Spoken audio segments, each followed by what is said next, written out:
ada guyonan soal timnas Indonesia yang akan menghadapi Australia pada Minggu 28 Januari.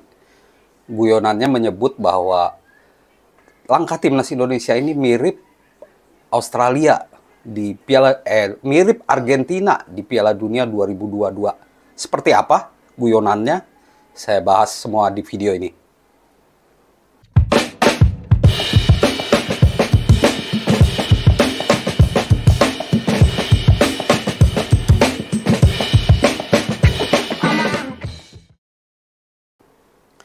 Halo teman-teman, jumpa lagi dengan saya Devri Saipullah.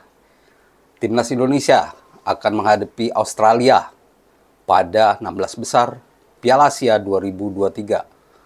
Ini laga yang sudah ditunggu sangat lama oleh pecinta timnas Indonesia. Ini adalah laga bersejarah karena kita tidak pernah sampai di babak 16 besar. Namun, tugas berat menunggu timnas Indonesia saat menghadapi Australia. Jelang menghadapi duel berat ini, ada sebuah guyonan yang muncul di media-media sosial. Ini memang hanya lelucon saja, yaitu soal perjuangan timnas Indonesia mirip Argentina saat jadi juara Piala Dunia 2022. Mengapa? Pertama, Indonesia kalah di laga pertama. Begitu juga Argentina. Saat itu kalah di laga pertama, kalah 1-2 lawan Arab Saudi. Sedangkan kita kalah 1-3. Setelah itu kita lolos ke babak 16 besar dan jumpa Australia. Nah, Argentina pun begitu, lolos ke 16 besar dan jumpa Australia. Kesamaan berikutnya yaitu soal tempat. Turnamen ini, Piala Asia 2023, digelar di Qatar. Argentina pun menghadapi Australia di Qatar. Jadi, ada cocokmologi ya tuh ya. Dicocok-cocokin. Terlalu maksa, tapi ini hanya hiburan belaka tentunya teman-teman. Karena kalau disebut perjalanan kita, timnas Indonesia udah mirip Argentina, ya kita harus realistis bahwa timnas Indonesia sekarang di Asia, levelnya sudah Asia, tapi masih level kedua lah, boleh disebut 2 atau 3. Kita belum selevel Jepang, Korea Selatan, Yordania, Arab Saudi, Uzbekistan, itu fakta. Tapi kita juga bangga karena timnas Indonesia adalah skuad termuda dengan rata usia 24,3 atau ya paling muda di Piala Asia 2023, kita bisa bangga karena kita bisa lolos ke babak 16 besar. Masa depan pemain-pemain ini juga panjang. Dengan usia rata-rata 20, 21, 23, 24. Yang paling tua hanya 31 tahun. Mereka masih bisa main 4-8 tahun lagi di timnas Indonesia. Yang dibutuhkan adalah jam terbang. Timnas Indonesia bisa menjadi level pertama, yaitu level pertama di Asia kalau pemain-pemain yang ada sekarang bisa terus bermain. Memang nantinya ada seleksi-seleksi lain, tapi kalau pemain-pemain inti yang ada sekarang terus bersama dalam waktu yang lama, kita bisa berharap perjuangan kita disamakan dengan Argentina. Untuk saat ini, kita belum bisa menyebut bahwa perjuangan kita seperti Argentina. Argentina di Piala Dunia 2022 adalah favorit, negara favorit, dan tentunya dijagokan saat itu. Kalau juara juga memang sudah seharusnya jadi juara, memiliki Lionel Messi, pemain-pemain terbaik di dunia ada di situ semua. Sedangkan Indonesia berada di posisi paling buncit ya di 16 besar karena poinnya paling kecil 3, sedangkan tim-tim lain minimal 4. Kita aja yang berhasil lolos dengan poin 3. Meski begitu, justru karena underdog kita bisa membuat kejutan. Apalagi Sintayong, pelatih timnas Indonesia, masih ingin bertahan di Piala Asia lebih lama.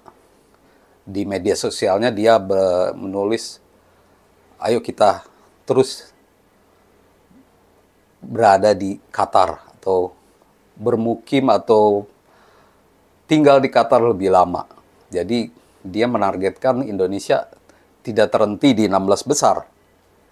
Ada lagi satu motivasi yang diusung oleh Sintayong, yaitu dia berpotensi untuk jumpa negaranya Korea Selatan di perempat final kalau Indonesia berhasil mengalahkan Australia. Korea Selatan akan menghadapi Arab Saudi di babak perempat final. Kalau skenario itu berjalan, maka kalau Indonesia menang lawan Australia dan Korea Selatan melawan Arab Saudi menang, maka kita jumpa Korea Selatan di perempat final. Inilah yang menarik buat Sintayong. Makanya dia pengen bertahan lebih lama lagi. Sebagai underdog, kita tentu tidak ada beban. Karena kita sudah mencapai target 16 besar. Pemain-pemain pun sebenarnya tidak boleh terbebani lagi. Tapi bukan berarti harus berhenti sampai 16 besar. Nah, apakah kita bisa membuat kejutan? Kita harus mengupas dulu seperti apa Australia itu.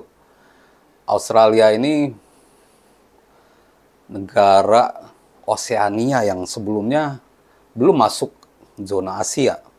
Mereka masuk Oseania tapi mereka tidak punya lawan. Maka itu sejak sekitar 2010 atau 2011 mereka gabung dengan AFC. Nah, di Asia ini Australia punya banyak lawan, bahkan mereka menjadi juara di Piala Asia 2011, langsung menjadi juara. Kekuatan Australia tentu terletak pada pemainnya. Mereka banyak main di liga-liga top Eropa, utamanya Inggris, di Championship dan di beberapa liga Eropa lainnya.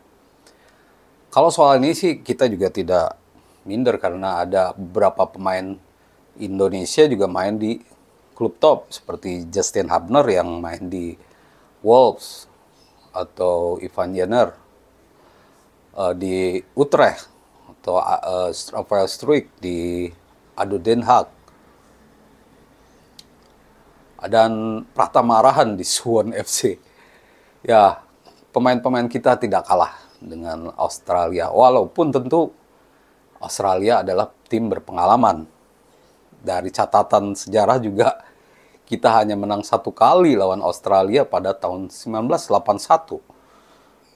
Sedangkan 17 laga lainnya tidak berpihak untuk kita. 14 kali kalah dan 3 kali imbang. Kekuatan Australia terletak pada pemain mereka, utamanya pemain-pemain senior seperti Aziz Behich dan Kevin Jackson ya.